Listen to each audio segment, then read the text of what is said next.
আজকে আমি আপনাদের সঙ্গে শেয়ার করব অল্প উপকরণ দিয়ে কীভাবে বাসায় রোস্ট রান্না করা যায়। তো সেজন্য আমি সয়াবিন তেল দিয়ে দারুচিনি, তেজপাতা আর কিছু পেঁয়াজ কুচি দিয়ে দিচ্ছি। আর একটু লবণ অ্যাড করলাম, কারণ লবণ দিলে পেঁয়াজ দ্রুত একটু নরম হয়। আর কিছু কাঁচামরিচ অ্যাড করলাম। দেন হচ্ছে এটা পেঁয়াজ বাটা, রসুন বাটা, একটু আদা বাটা আর অল্প পরিমাণে জিরা অ্যাড করে নিলাম। এখন মশলাগুলোকে কিছুক্ষণ ভেজে এটাকে একটু পানি দিয়ে দিব।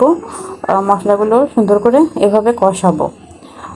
আর হচ্ছে আমি অ্যাড করলাম একটু কিশমিশ বাটা, বাদাম বাটা।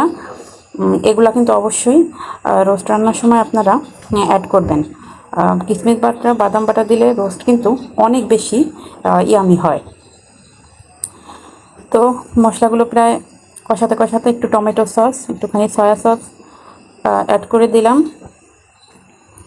এখন আমি একটু গুঁড়া দুধ অ্যাড করলাম। এখন মশলাগুলোকে একটু ভাজা ভাজা করে 1 কাপ গরুর দুধ এতে দিয়ে দিলাম। দেন হচ্ছে 1 চামচ সিরকা। আমি যেহেতু টক দই অ্যাড করিনি, সেজন্য হচ্ছে এখানে গুঁড়া দুধ, সিরকা, একটু লাল মরিচের গুঁড়া, এগুলো দিয়ে মশলাগুলো সুন্দর করে কষিয়ে নিচ্ছি। তো কষানো শেষে আগে থেকে রোস্টের মাংসগুলো সয়াবিন তেলে সুন্দর করে ভেজে রেখেছি। এখন সেই ভাজা মাংসগুলো মশলার ভিতরে দিয়ে এটাকে কিছুক্ষণ কষাবো। ভাজা অবস্থায় তো মোটামুটি মাংসটা অনেকটাই সিদ্ধ হয়ে গিয়েছে। এখন মশলার ভিতরে দিয়ে এই মাংসগুলো আস্তে আস্তে কষাবো, যেন মশলাগুলো এর ভেতরে অল্প অল্প করে জাল পেলে এমনিতেই ঢুকবে। কষানোতেই কিন্তু আসল টেস্ট। সুন্দর করে কষাতে কষাতে এখন হচ্ছে আমি একটু রোস্টের মশলা, এটা আমার নিজে বাসার তৈরি, সেটা অ্যাড করলাম। আর হচ্ছে একটু পানি দিয়ে এখন আমি মাংসগুলোকে কষিয়ে নিচ্ছি।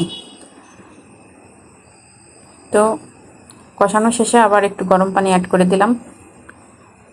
এখন হাই হিটে এটাকে আমি বেশ কিছুক্ষণ জাল করব। জাল করতে করতে মাংসগুলো যখন সিদ্ধ প্রায় হয়ে যাবে, তখন হচ্ছে ওই কিছুটা রোস্টের মশলা করে রেখেছিলাম সেটা থেকে একটুখানি দিলাম, আর একটু পেঁয়াজ বেরেস্তা দিয়ে দিচ্ছি।